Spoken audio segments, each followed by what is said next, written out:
Hi, so today we're going to be doing a Rigney strap tape job for an athlete. So for this, the materials you'll need are elastic tape, non-tear tape, ultralight, sorry, and then Hypafix. So firstly, the position we're going to want our athlete in is a sassy girl pose with the injured arm sort of resting on his hip in internal rotation, like so. And that is the position we're going to use. So the next step is sizing our Hypafix strips. So we want to start above his nipple, going over his shoulder along the AC joint, down behind to the inferior border of his scapula, which is right here. The inferior angle's right there, so that's as low as we want to come. Yeah, there you go. So right off the bat, and our second anchor is going to be ultralight on his arm here. So first things first, I'm going to cut my Hypafix. So you mind just holding the camera while I do that? Thank you.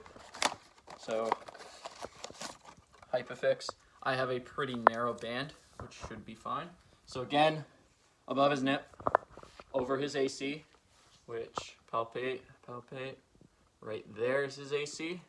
So again, over like so, to at most to the inferior border of his scapula. It's hard to see, don't worry. I'll size it. I'll do a rotate once I put it on. So now we need to trim this. So I have scissors. Just gonna cut, trim the Hypafix. So yeah, and then this stuff likes to curl. So if you need to, use the athlete to help you stop it from crinkling and curling on you, because this stuff can be a little tricky like that sometimes. Wow, I got it perfectly. That's a rare occurrence. So, oh, there we go. So again, above his nipple, sorry, going over his AC. So I'm just going to recheck to make sure I have it. This is going to suck, I know. Patting it down as we sort of come across. This is our one anchor, done. Next is we're going to move to our distal anchor, but before we do that, we're going to check PMS because it will constrict his arm. So for this arm, I just want you to wiggle your fingers. Do you feel that? Yep. Okay. Okay, that's our cat refill, so back to position. So once I do this, I want you to sort of flex your bicep. Flex your upper arm while I do this. So this is ultralight around the upper arm. Why is it not sticking? Oh. What? It doesn't want to stick. No, but it has to.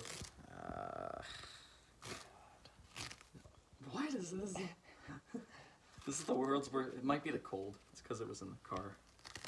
So again. Cold as hell down here too. Yes. So.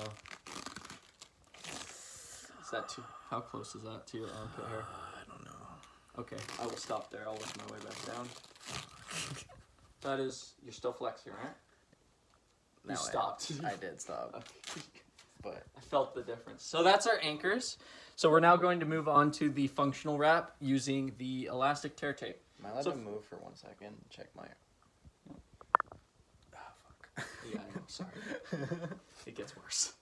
So for this, great. we have the non-tear tape. We're going to start on the posterior aspect of his arm, applying the same sort of principle as a spica. Don't worry, you don't have to flex for this. Okay. It's just, and we're going to come over his shoulder like so, hitting our anchor. So I'm going to cut it about there, where my thumb is. Careful. Also, make sure you grab it because this stuff likes to spring back. So I have it now.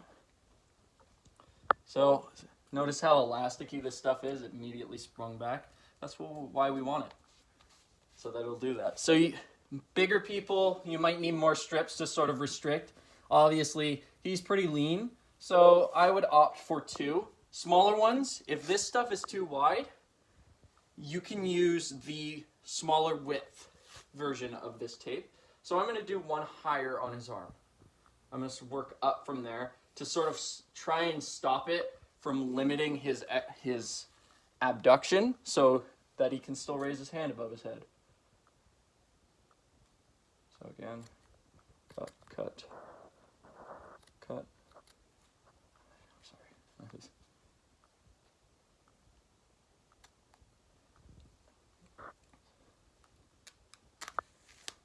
Got it. So, oh, these anchors came off. Uh-oh. It's okay. I'll fix it. So, for this, okay, one whole strip came off.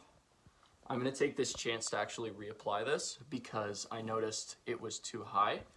And for our anchor, we're going to have to come in around here. And that'll be kind of awkward the closer I have to get to that area. So, I'm going to try and make it so it reaches a little lower on the athlete.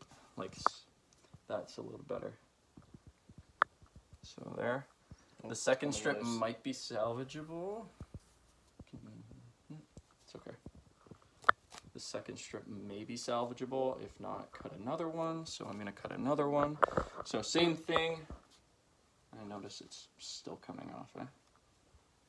I may have cut these a titch too short, so I'm going to... No, it's just they're very springy. So I know my length is... Can I rest my arm when we're in, like... Yeah, of course. Okay. Switching hands, too, because my other arm is tired. I'm going to reapply now. So I have a longer strip of the non-tear tape. I noticed it was coming off and that it wasn't reaching far enough down to be comfortable for the athlete because we do have to put reapply our anchor in the armpit area. So again, starting on the posterior aspect, coming around, that's better. That reaches a little further down. That's kind of what we're going for. So again, I'm just going to do, I know it's kind of tugging, eh? It tugs like that. So again, same thing. I'm just going to size it up and just... Oh, it's coming loose up here. It doesn't like to stick to me. No, this stuff hates sticking to people. It's like it doesn't know it's its job. Yeah. Is it coming out? Yeah, at the top a little bit. Okay, that's okay. I need to reapply this one properly. That was good for sizing it up. So we have our one strip there. Our second strip is going to go half overlapping. So I'm going to start in the same place, come over, and sort of overlap it like so, to sort of promote internal rotation. For anchors, we need to reapply this because as you can see, it came off numerous times during this tape job. So I'm going to start with the distal anchor. Oh, it's coming so again. Huh? It's coming again. I'm gonna just hold still. So for this, I'm using ultralight to secure over his arm on this side. Oh, I know, again. I know. So for this, now that that anchor's really on there, I can really torque this a bit more to make it work for us. And then sort of heat mold it, sorry. Next, I'm going to have to come into his armpit area with my Hypafix Oh, to it's coming loose again. So right off the bat, I'm gonna want to come around here. Yeah. See. What the hell? Now you know my pain. Now you know what I had to go through. So I'm gonna try and cut it. Though. So I'm gonna try and get both while I keep as far away from your armpit as possible. So that's going to be my starting point.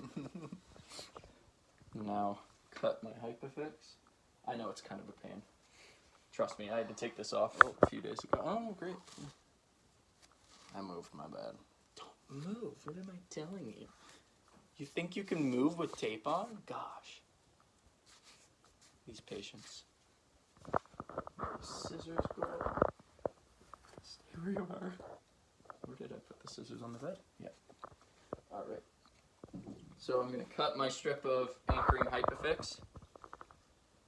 I'm going to cut it a bit long. In hindsight, a wider strip of Hypafix would have been beneficial for the anchors. But seeing as how it's kind of an awkward spot for the athlete, the most narrow anchor you can kind of do is the best anchor, in my opinion, because the less you're going to interfere with their armpit and sort of, pinch them there. So for this, I'm going to just stick half of it to a table, pull it taut, and then just take off the other half. Ta-da. Now, to re-secure this anchor, I'm going to have to come in through his elbow, or through his armpit, sorry. I'm going to come up. I'm going to try and make it so I don't interfere with the athlete's axilla too much. So I'm trying to curve up as I come across. And then we want to come across his armpit and sort of attach to the other anchor here. I have some excess, so I'm going to cut that. So right off the bat, I'm going to cut that. There we go. Alrighty. Now we recheck PMS. Now that our anchors are placed, I want to make sure he can also move in it. So we're going to go through our return to play protocol. So for this, I just want to recheck PMS. So can you feel that? Yep. Can we do your hand? Oh, I'm ashy. Was that from before or no? No, yeah, I'm just always ashy. Okay, I'm just making sure. Yeah. And then, okay. I think we're good to move forward. So we're going to move on to our return to play. So first, I'm going to have the athlete bring their arms over their head, doing a single plane motion. There it goes. Yep. The first time it always does that. Happened to me too. Okay, so he clears that. So we're going to move on to some slow multi-planar motion. What position do you play and what sport? Power forward, basketball. Okay. What is your job on the court? Rebound. Rebound. So I want you to sort of go through like the arm motion of jumping. Yeah, I know. Sorry. I did it once. Can I stop at that? Yeah, but for the sake of you gotta go fast. Do it fast. Okay. It's the armpit hair, huh?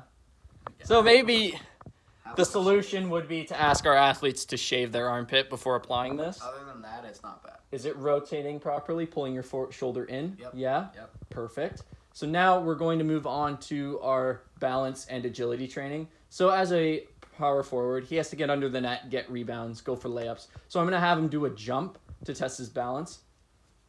And for agility with that arm, I'm going to have him touch my hand in multiple positions. Touch it. Touch it. Oh, you missed that time. Come on. Hit your thumb. That counts. No, it doesn't. You got to high five it. Ow. Okay. Clears. So now we get him in his gear, get him on the court, have him run through the motion of a layup or a rebound. No ball yet. No ball yet. Have him in his jersey, hypothetically. We're obviously in a basement, so that's not really where we are. But so he's going to go for a layup, go for a rebound. Okay. He's got good shoulder abduction. He can get his shoulder really high above his head, which is great. Yeah, no, I have like full mobility just with like support. Is it resisting external rotation a lot? Yeah. Good. That's just- what we it's want. We going don't have to forward. pull the shoulder in. Yeah. Okay. You made it sound like it wasn't doing anything. So now that he's done that, we're going to have him do it with the ball. So he'd go for a layup, a few layups with the ball, a few rebounds. And then lastly, we would introduce opponents. So he would have to fight for a rebound under the net. And yes. So typically the injury this is for or would help with, it could be an AC joint sprain or external rotation instability. So we would want to recreate within reason the method of injury. So say it was a shoulder dislocation. Method of injury, or obviously this is stopping an anterior dislocation, which is done by, can I just use your arm to show? Forced external rotation and abduction will cause the head to pop out forward. So for this, to pull it in, obviously it would resist it. So however he popped his shoulder out, we could maybe recreate that situation since like of being under the net. Say it happened, his arm got caught while going for a rebound. We would recreate that situation. and see how it fares. Not exactly trying to dislocate his shoulder, but recreate a situation where something like that could potentially happen or stress the structures. Anyways, that is the tape job.